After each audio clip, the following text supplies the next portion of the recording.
Good afternoon.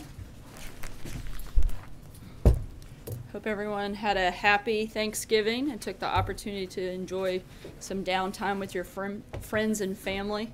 As you all can see, we're quickly transitioning from Thanksgiving to the Christmas season here at the White House. This morning, the First Lady unveiled this year's decorations, and she personally selected and was involved in every detail.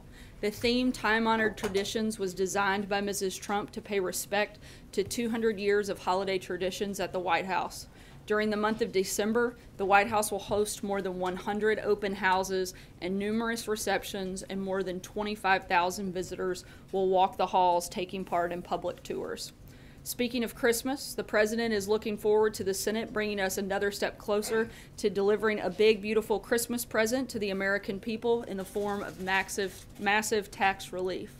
To that end, on Wednesday, the President will travel to St. Charles, Missouri to deliver an important address to the nation on the need for tax cuts and reforms.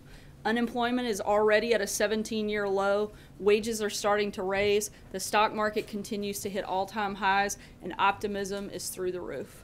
Just imagine what's going to be possible when this plan passes.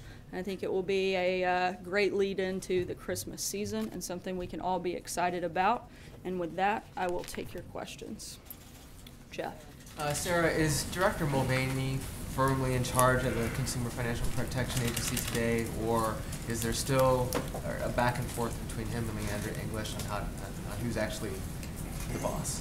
Director Mulvaney has taken charge of that agency, and he has the full cooperation of the staff, and appeared there this morning, and things went very well on his first day over at CFPB. How did he handle that power struggle when he arrived there? I think that the legal outline shows very clearly who is in charge of that agency, and both he and the White House, as well as the general counsel for CFPB, who was appointed by Condrey, said that he has the legal standing to be there and serve as the director, and we all agree with that, and again, feel very confident in moving forward.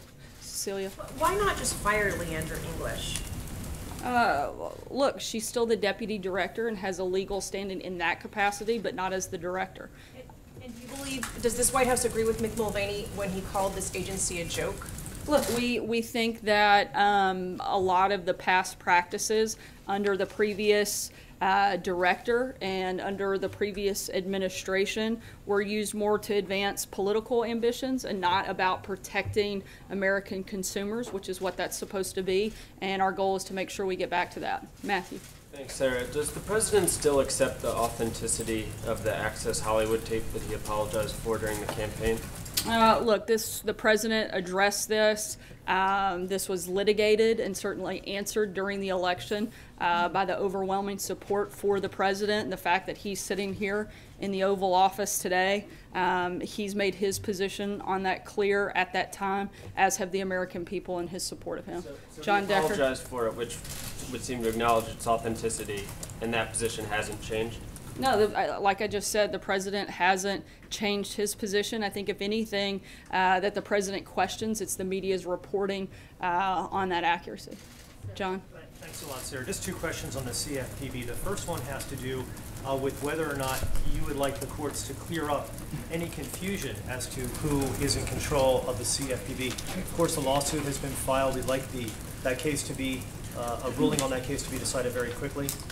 Look, of course we're aware that a lawsuit's been filed, but we're also aware that the law is extremely clear and that Director Mulvaney is the acting director here, as has been outlined by the counsel's office, by the Department of Justice, and as I said before, CFPB's own general counsel, which was appointed by Condrey. So I think that everybody is in full agreement that he's the director of this office. Trey?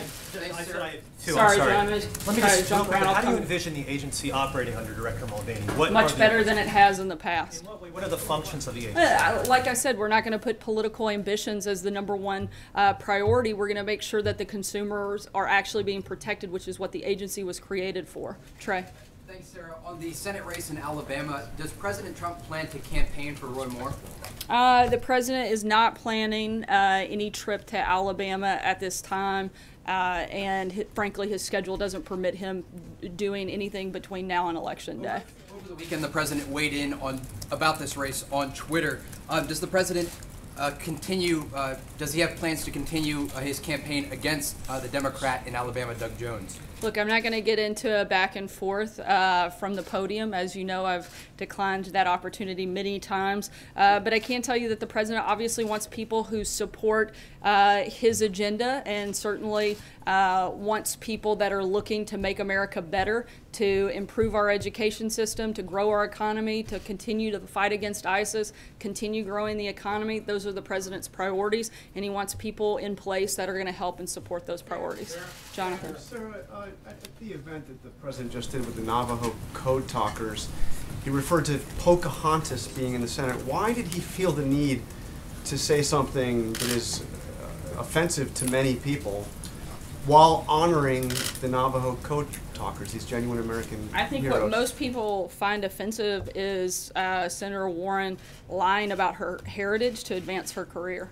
Now, she said it was a racial slur. She said it was a racial slur. What is your response to that? I think that's a ridiculous response. Stephen. Just follow up with that, because the president was speaking at an event to honor members of the greatest generation, people who fought in World War II, who are in their 80s and 90s now. And the moment had many people online asking whether the president lacks decency. What's your response to that notion? Look, I think the president certainly finds an extreme amount of value and respect for these individuals, which is why he brought them and invited them to come to the White House and spent time with them, recognizing them and honoring them today. So I think he is constantly showing ways to honor those individuals, and he invited them here at the White House today to meet with them and to also remind everybody about what the historic role that they played many years ago. Kristen. Why is it appropriate for the president to use a racial slur in any context? I don't believe that it is appropriate for him to make a racial slur Feel or as though anybody this else. is a racial slur, so why is it appropriate for him to use I think, that? like I said, I don't think that it is, and I don't think that was certainly not the president's intent. Does he see I think, political again, like I value said, I in- think the more offensive, the most offensive thing. Racially? I'm sorry? Does he see political value in calling people out racially? Why use that? Look, I think that Senator Warren was very offensive when she lied about something specifically to advance her career. I don't understand why no one's asking about that question and why that isn't constantly covered. See, You commit me to on Syria. First, on Friday, the president's call with Erdogan in Turkey, where he seemingly announced to him that it was not that the U.S. is not going to continue arming the Kurds forces fighting ISIS. Do you address sort of concerns that the U.S. now seems to be backing away from its previous support of a partner in the fight against ISIS? No, look, once we started winning the campaign against ISIS, the plan and part of the process is to always wind down support for certain groups. Now that we're continuing to crush the physical caliphate, that we're in a position to stop providing military equipment to certain groups, but that doesn't mean stopping all support of those individual groups. But that was the whole purpose, was to help defeat ISIS. We're making massive progress in that front, and once that was moved forward, that was always been the plan, and that hasn't changed. And just more quickly on Syria, is it still a policy of the United States that Assad must go, or is there a sort of more of a containment policy sort of emerging out of the White House? We don't have any changes in our position at this time. Jeff? Back to the Access Hollywood tape, you said that he made his position clear at the time. He said, at the time, he said, I said it, I was wrong, I apologize. But you just said the media's reporting of its accuracy. So can I ask again, does the president acknowledge saying that was on the tape last year? Look, I said that he'd already addressed it, and that we didn't have any updates to that. I said what he didn't like and what he found troubling were the accounts that are being reported now. But what counts are being reported now that weren't reported last year? What counts are you talking about? The ones that are current that he's questioning. Following up on Steve's question, so what is the official policy on Assad's position? Should he stay or go? Look, as I just said, we don't have any changes into past statements that we've already made on that front. Nothing new. Blake? CFPB. Does the White House believe that Leandra English is unqualified for that position? We believe that Director Mulvaney is the right person at this time to lead that agency, and that's why he's over there. If you believe that he's the right person, I guess the follow-up then is, what does the White House or what does the President have against Leandra English in that spot?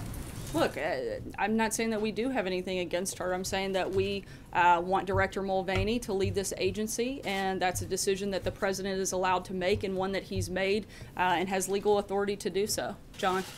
Thank you, Sarah. Two questions about personnel.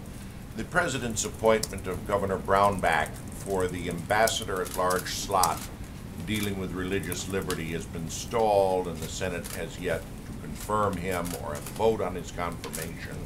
Now, at the same time, the National Security Council staff has a vacant slot that deals with the same issue, religious liberty, that doesn't require Senate confirmation. Is he going to fill that slot on the NSC? I'm not aware of any specific announcement for that position at this time, but if one happens, we'll certainly make sure you're aware of it. Now, and the other question is regarding the appointment of Director Mulvaney to a simultaneous presidential appointment. It seems a little odd because this has not been done, according to many accounts, since before World War I. We're an administration that likes to break new ground, John. Well, broke it. The last time was before World War I, when the Secretary of the Treasury was also the first chairman of the Fed.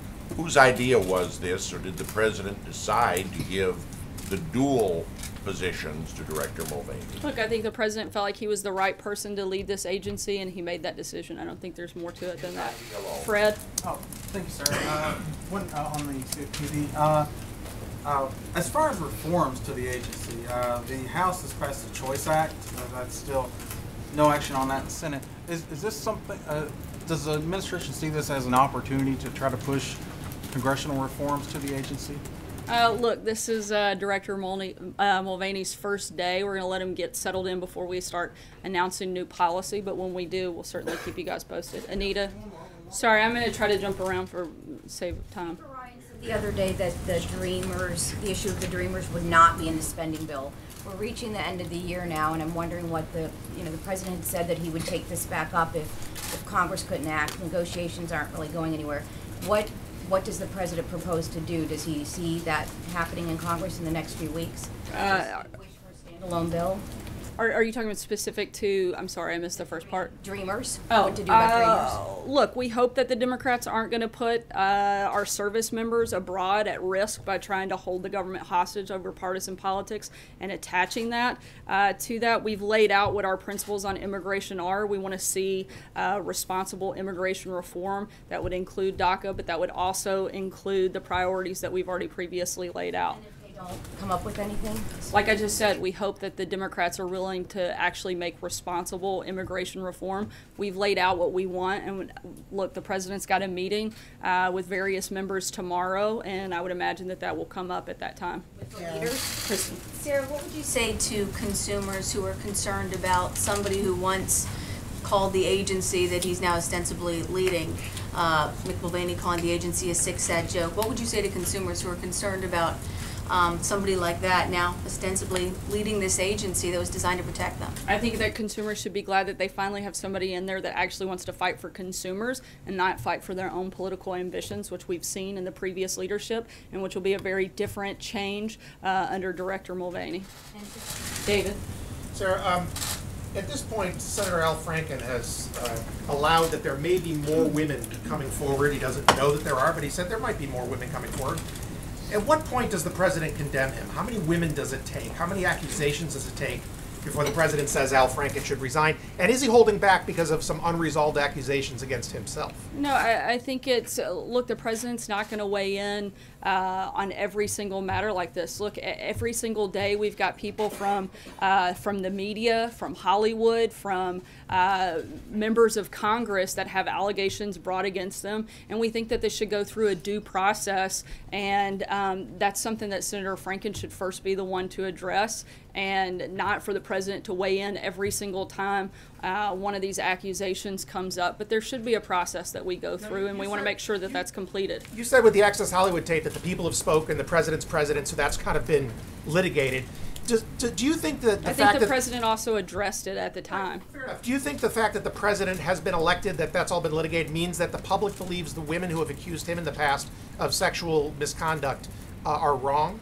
I think that the president's been very clear that he denies any of those allegations having taken place. Thank you, Sarah. Just to follow up on you saying that the CFPB has not looked out for consumers, can you point to some specific cases where the CFPB did not act in the best interests of consumers? Yeah, we have a list of those. I'll be happy to provide them after the briefing today. Some now? Yeah, I don't have it right in front of me, but I have read multiple things. I'll be happy to provide it to you after the briefing. Separately, over the weekend, the president went after CNN International.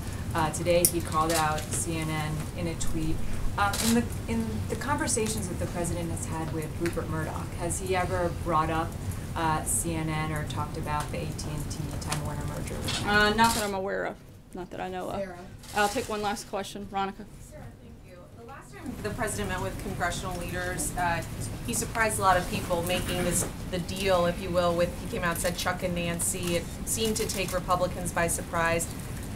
Should we expect something like that out of tomorrow? Should Republicans feel anxiety or concern leading into tomorrow's meeting that he may, if you will, throw them under the bus, if you will, leading into tomorrow's meeting? Look, I don't think the president threw anybody under the bus, but if the president, I'm not going to get ahead of that meeting, but if the president can make a deal and any of those Democrats would like to come on board and support tax reform, I think that's something we'd certainly welcome and be happy to celebrate with them after, as my guess is most of the Republican senators would also be excited about that as well. Thanks so much, guys. Have a good afternoon.